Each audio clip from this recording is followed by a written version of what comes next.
Ivan, 1º de abril de 1964, o golpe estava se consolidando no Brasil. O exército cerca o Palácio do Campo das Princesas e inicia-se um processo para a deposição do governador eleito, Miguel Rajalecar. Você estava lá dentro do palácio. Você poderia dizer para a gente o que aconteceu aqui no palácio naquele momento, qual era o ambiente, o que levou até o final com a prisão e deposição do governador? Olha, Sérgio, eu podia adiantar para vocês que foi um processo longo. Eu fui ao palácio, cheguei lá 9 horas, de 8 para 9 horas da manhã. Já havia uma movimentação grande, mas nessa hora ainda se permitia que entrasse e saísse em palácio.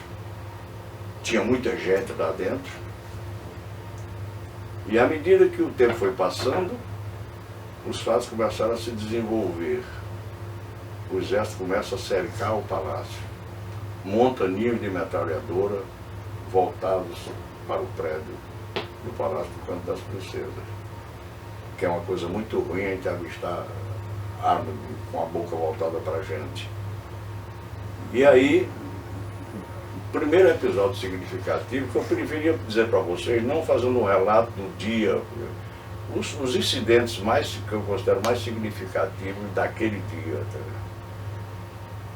É quando chega o almirante Roque Dias Fernandes, que se tranca no gabinete do Dr. Arraes. Seguramente, eu não sou capaz de dizer todos, mas seguramente quem entrou na sala, que presenciou o diálogo, era o Dr. Pelópidas e Celso Furtado, na época superintendente da SUDENE. Foram os únicos que assistiram o diálogo do Dr. Arraes com o almirante Roque Dias Fernandes, que era comandante do Distrito Naval.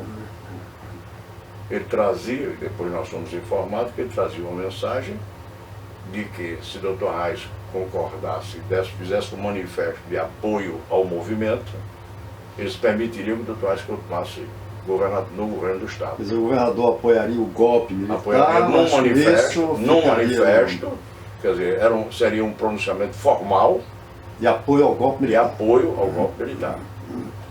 O Dr. Arraes se recusou. E ele foi embora.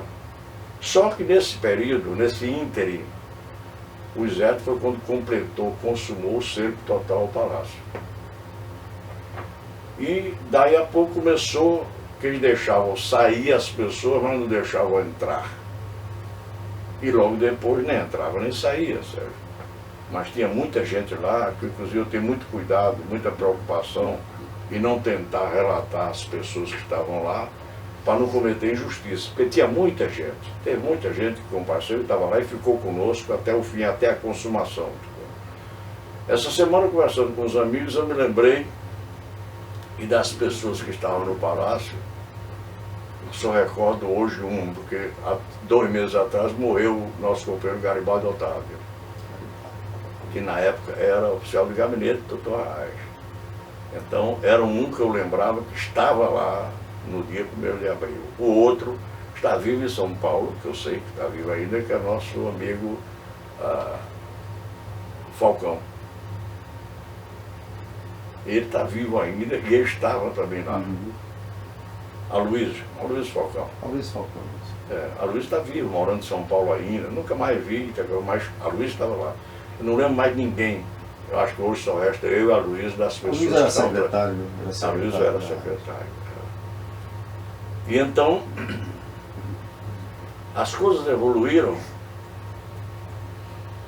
até um diálogo muito importante que eu assisti, eu estava junto, fiquei curiosamente acompanhando, que a uma certa altura, lá para as 2 horas da tarde, por aí, sei lá, 1 hora, 2 horas da tarde, não sou capaz de precisar a hora, o coronel Dutra de Castilhos, que era comandante do 14RI, entra pelo jardim do palácio, que já estava, a guarda de palácio já estava tomada pelo exército, e manifesta a intenção de falar com o Dr. Arraes. O doutor Reis desce, para ali nos fundos daquele terraço, no limite dos terraços ali dos fundos do palácio, e ali se defrontaram os dois, e esse diálogo eu assisti.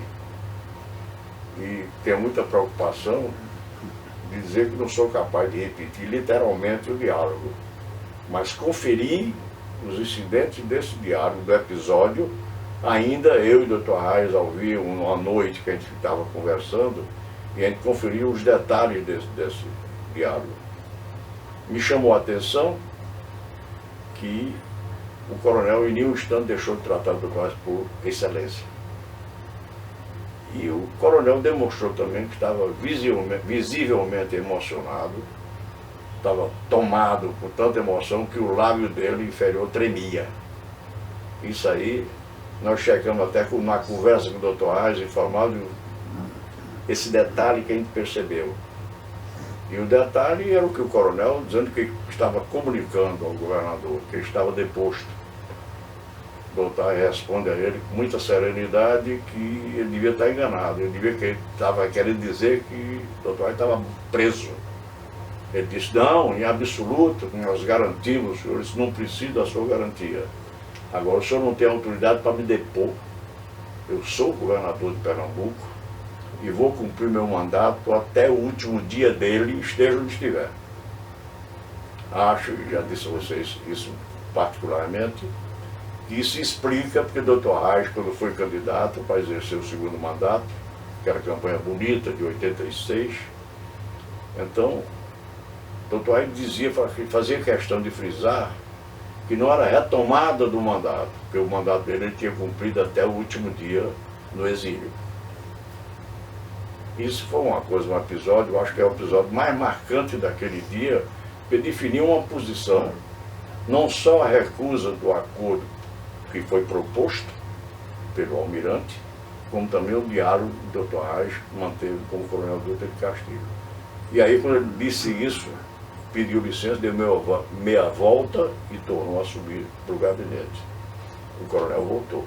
Agora, mais tarde, como mais tarde foi, não sei, o exército veio e prendeu. Prendeu e levou. E prendeu todas as pessoas que estavam... Há ainda um intermédio aí, um intermezzo aí. É que, depois de algum tempo, chegou um capitão, então observem que começou a baixar a patente. Começou a baixar a patente, e o capitão disse que só permanecerá daquela hora em diante, só permaneceria em palácio o Dr. Reis e os seus familiares. Os demais tinham 10 minutos ou 15 minutos para se retirar e tal coisa. Foi quando o Dr. Reis ainda reagiu e disse, os meus amigos se retirarão. Agora o senhor observe que o número de pessoas que tem aqui é impossível se retirar em 10 minutos ou 15 minutos. Os meus amigos se retirarão, mas na medida da conveniência nossa. Tá? E assim foi, e foi um momento muito emocionante, porque o Dr. Reis ficou na porta daquele elevador que vocês conhecem, no primeiro andar, aquele elevadorzinho velho, mas muito bom ainda. Ele ficou na porta do elevador e se despediu de cada um de nós. Sim. A gente passava, falava, apertava a mão dele e tomava o elevador e descia. E aí que deixamos Elizabeth sozinho, e aí eu não sei mais contar, a não ser aquela famosa foto dele saindo num Fusca, com Ximenes dirigindo e guardado por militares do Exército. Eu aí, no portão, quando eu cheguei no portão, eu e alguns companheiros mais, aí nós fomos conduzidos para o QG da 7ª Região Militar. Quer dizer, todos saíram, mas alguns foram presos na porta. Na porta. Eu achei uma coisa estranha porque, na verdade, lá no QG do Patrocínio só estávamos nós. Depois eu soube que chegou mais gente, tá? Mas fomos atendidos pelo Coronel Bandeira, que era na época coronel-chefe da 2ª seção. Ele vem e disse que nós estaríamos detidos, usou ainda esse eufemismo, ainda foi bonitinho, ainda ficou, amaciou a declaração, e disse mais, que lá no batalhão, quando eu chegasse no RO, seríamos autorizados a dar um telefonema para casa. Nós seríamos autorizados a dar telefonema para as nossas residências. O que também mostra que a coisa ainda estava indefinida, era uma coisa ainda que eles estavam fazendo ao sabor das circunstâncias. E tem uma coisa mais séria que evidencia isso. Pelo menos foi a interpretação que eu fiz, cabe outras. Na ocasião, Augusto Vanderlei, que era secretário-geral da Câmara do CONDEP, questiona, pede licença e diz: coronel, aqui tem 2 humildes contínuos de palácio, não tem nada a ver com isso. Ele vacilou e foi lá dentro combinar com o general o que fazia com aqueles 2 contínuos. Ele se tocou com o argumento de Augusto e voltou-se: não, fica todo mundo, vai todo mundo recolhido. Tá. E aí, eu confesso a vocês que eu sou humano e foi nessa hora, foi muito distante que eu morri de medo. Que eu vou fazer uma declaração a vocês que vocês vão se estarrecer. Quem comandou a operação remoção nossa do Exército para o 7º RO, distribuindo a gente em 2 veículos e dando ordem a militares do Exército, foi o usineiro Zé Lopes Siqueira Santos com a metralhadora Bandoleira, que foi deputado federal do PTB, do partido de João Goulart e tal. Então eu confesso a vocês que eu morri de medo. Nessa hora eu considerei que a gente não chegaria no 7º RO. Tanto que há uma coisa curiosa, há uma tranquilidade, um relaxamento, que quando embandeiraram, quando enfileiraram a gente na frente, ali no corpo da guarda do 7º RO, eu disse: graças a Deus estou preso. Porque mas, eu não... vamos explorar um pouco mais isso. O usineiro Zé Lopes Siqueira Santos estava comandando ordens, dando ordem a militares, distribuindo a gente, e que os carros deviam ser dele, porque eram dirigidos por gente dele, e distribuindo a gente nos 2 veículos. Ele estava com uma metralhadora a Bandoleira, que é pendurada aqui, né? Sem esquecer que pouco tempo antes, 8 camponeses foram metralhados, esbrigadeados na esplanada da usina dele. Estreliana, né? Aquela de Ribeirão. De Ribeirão Estreliana. Então, eu acho que, logicamente, eu morri de medo com justa razão. Agora, deixa eu perguntar outra coisa. Ao longo do dia, o governador acompanhava os acontecimentos nacionais, com certeza. O que é que ele recebia de informação para poder se situar? Você tem ideia de como era isso? O que estava acontecendo que ele captasse para poder tomar posição diante dos acontecimentos? As opiniões, Sérgio, eram absolutamente desencontradas. Vamos nos situar no tempo. As comunicações eram péssimas, eram terríveis.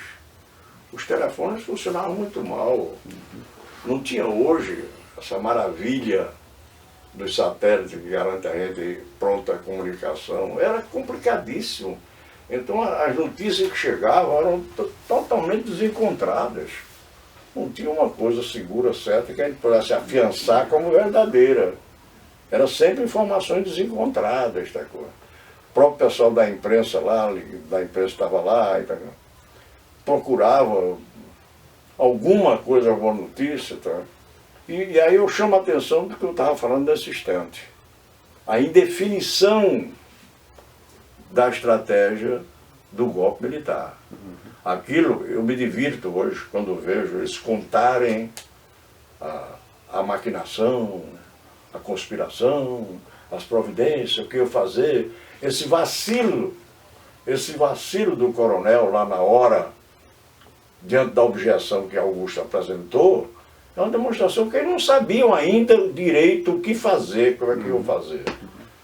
Isso me leva à convicção que era uma ordem externa que chegou para fazer mesmo, e eles foram fazendo ao sabor do que ia acontecendo, é que iam dizendo, decidindo isso, decidindo aquilo. Tá vendo? Percebe? Provavelmente as comunicações deles eram melhores do que... Seriam melhores, porque eles tinham o serviço de rádio deles. Nós não tínhamos. Nós não tínhamos. Então, hora chegava a notícia que não sei quem aonde era assistido, e é por isso que algumas pessoas, alguns companheiros nossos, foram para o interior para procurar, ver se tinha algum núcleo, algum foco de resistência, e não tinha. Hoje a gente sabe, nós sabemos depois, que, por exemplo, Gregório foi preso lá da terra dele, em Quipapá. E não tinha nada, porque não tinha coisa, não tinha arma nenhuma. A gente sabe hoje que Ximenes, que foi torturado, a tortura para ele mostrar as armas onde é que estavam, porque as fardas do exército já existiam lá na CRC. Eram os macacões que ele botou para vender, a CRC vendendo roupa para os camponeses. Então eram umas caças de Zuarte. Então encararam isso e interpretaram como sendo o uniforme da resistência, o uniforme do bando comunista, que ia tomar conta do poder, essa grande farsa que montaram para justificar que o golpe militar, lembre que o golpe foi dado em toda a América Latina. Então, o comando era um só. Na hora que nós pipocou, que esvaziou, que desmilinguiu, também o comando foi um só.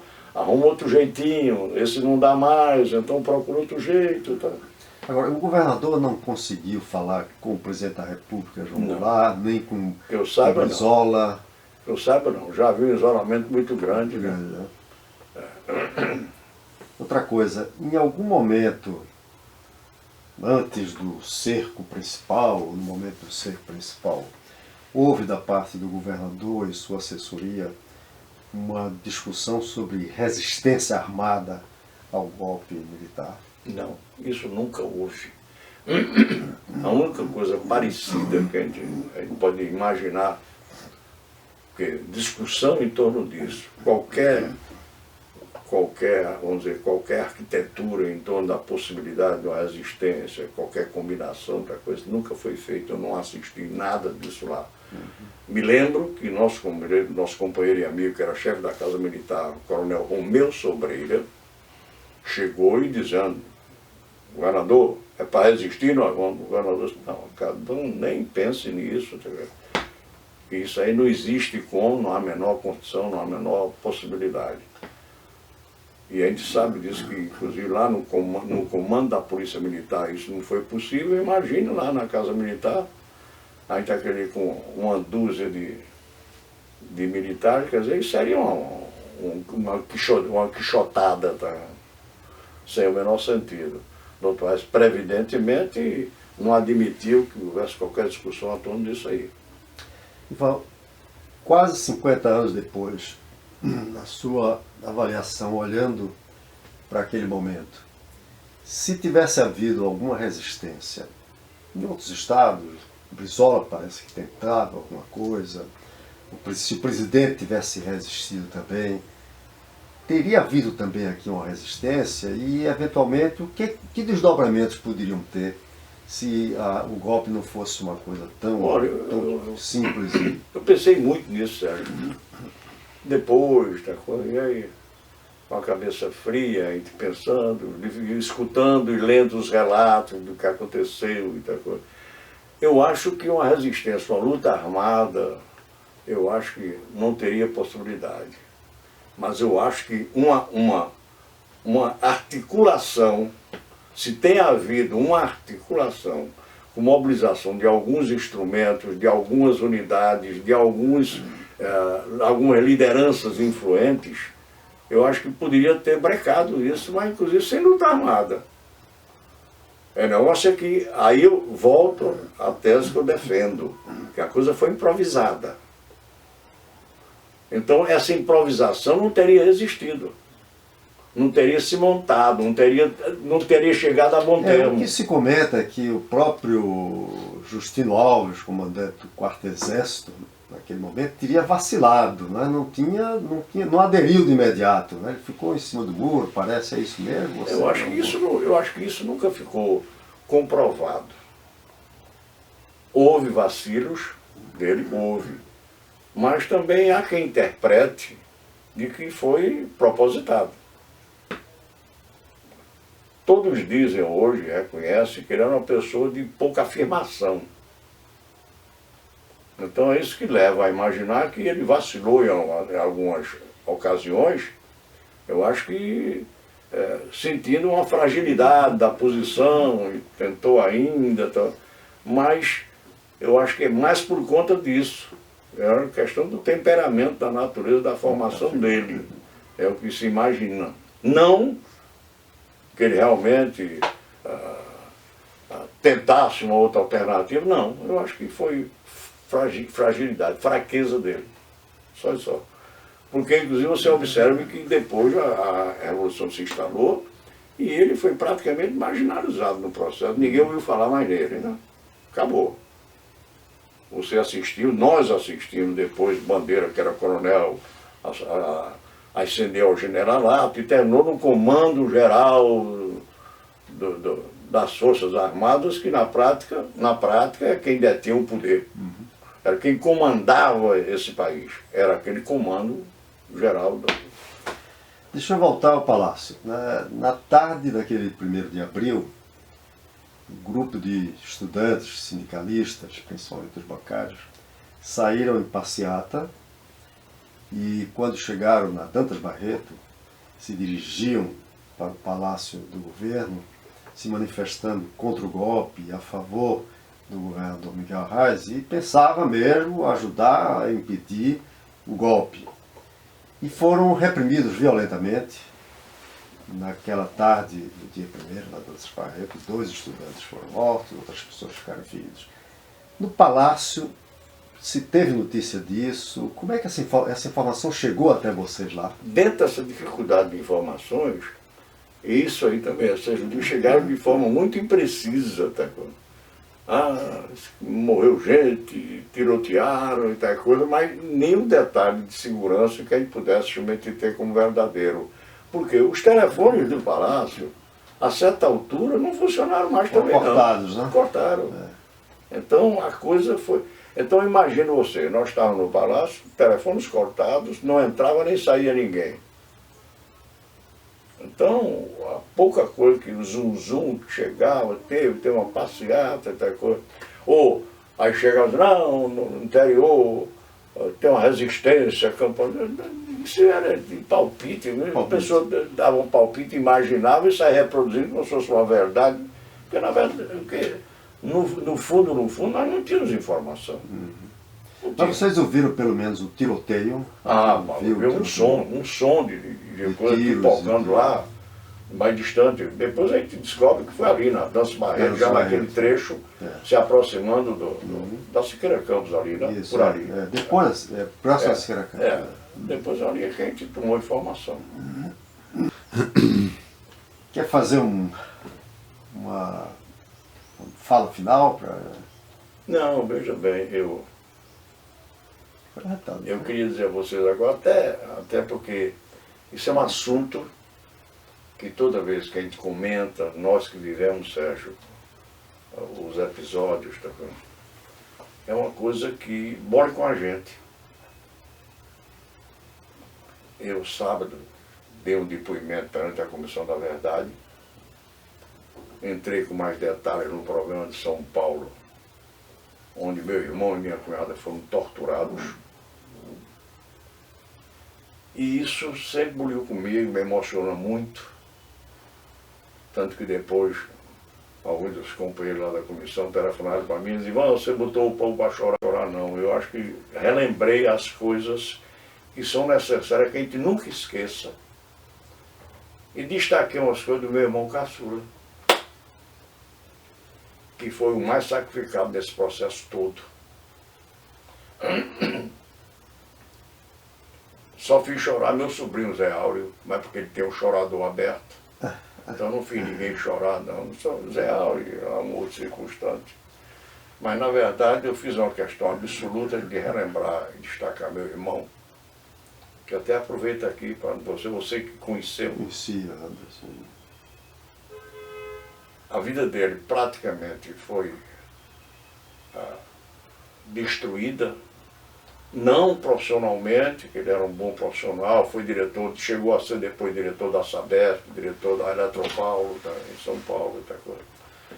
Mas ele sempre ficou com o emocional dele perturbado, outra coisa. E tem uma coisa maravilhosa que, antes dele morrer, nós descobrimos um do outro. Não é para me engrandecer, não, porque eu estou dizendo isso porque era uma coisa que a gente fez para satisfazer o nosso princípio, a nossa satisfação. O que a gente vai para nos satisfazer não tem mérito. Eu gostei de ter feito. É que um dia a gente conversando descobrimos que nós não requeremos os benefícios os benefícios da indenização. Uhum. E ele me deu uma explicação muito forte. Baixinho, você também não requeriu, não? Eu não. E você não requeriu? Não. Por uma razão muito simples. É de que, se repetissem as circunstâncias, eu faria tudo de novo que fiz defendendo o que eu acreditava.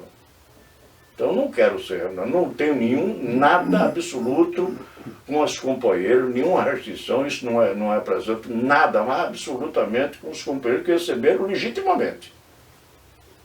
Não vai nisso nenhuma ressalva, nenhuma segregação. Agora, eu não recebi, e não receberia, pronto. Estou feliz porque estou vendo baixinho, você também não, eu também não, meu filho. Eu nem sei se foi pela mesma razão que você diz aí, tá, mas eu achei que não tinha porquê. Eu achei que não tinha razão, outra coisa. E não sei se você sabe, Zé Evandro editava um jornal clandestino em São Paulo. E ele mesmo distribuía. Se ele tem sido apanhado por esse motivo, aí possivelmente ele não teria sobrevivido, né? Então, isso eu fiz questão de destacar, tá? Porque isso nós temos uma família muito solidária, Sérgio, mas muito solidária mesmo.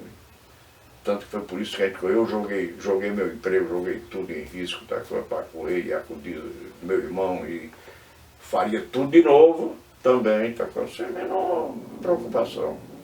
Eu acho que eu já tenho 85 anos. Então foi uma existência enorme, já a caminhada foi grande, muito caminho percorrido. E é por isso que eu digo que repetiria tudo que fiz, mas eu construí um conceito. Eu tenho um lado.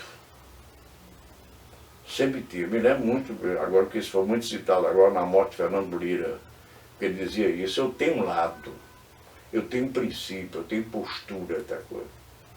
Então, eu não arredaria nunca de uma posição que eu adotei de acordo com o meu entendimento, com todos os meus princípios, meus ideais, minhas utopias. Tá? Quem quiser que esqueça, porque eu permaneço com as minhas, Sérgio. Eu continuo um maluco, um doido, não continuo com as utopias. Um Don Quixote malamanhado, mais doido do que é o original, tá certo? Tá certo, Sérgio. Ótimo, ótimo. Queria lhe dizer que eu também não pedi indenização. Pronto. Oh, meu Deus, que coisa maravilhosa. Eu publiquei, inclusive, um artigo no jornal. Que coisa maravilhosa. Publiquei um artigo no jornal que foi muito criticado pelos militantes. Também? Que eu dizia, militantes ou vítimas? Eu disse, não fui vítima, eu fui militante. Eu escolhi aquilo, eu estava consciente. Estava no meio da rua, né? No meio da rua. Vou pedir indenização. Agora, a indenização é um perdão. Na hora que você recebe dele, você é uma esquece. compensação. É uma compensação que você perdoa tudo.